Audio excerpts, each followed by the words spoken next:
はい、どうも、片健です。今回はですね、最近こちらに越してこられた、美人若奥様が包丁を研いで欲しいってことで依頼を受けました。これは牛刀。よく見かけるやつですかね。これが関和金。これは、ちょっと研がれてますけど、この辺も、そうだな、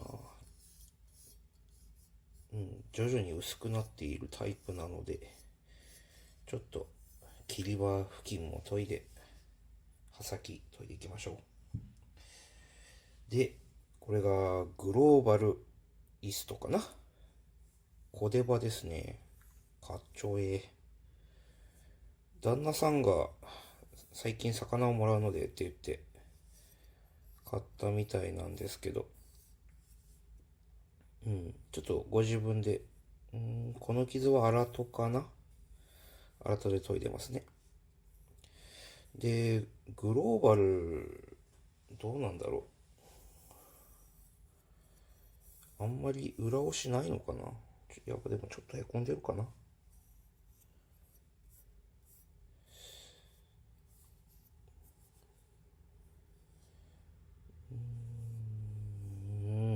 これはちょっと丁寧に研いでいきましょうかね。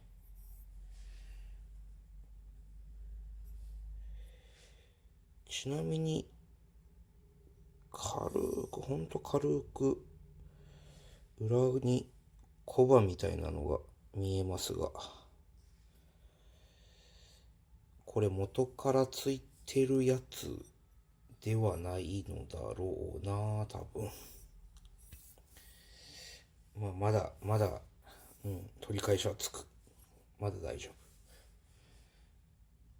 っていうことで、この3本研いでいこうと思います。この2本はさっくり終わると思いますけどね。では、研いでいきます。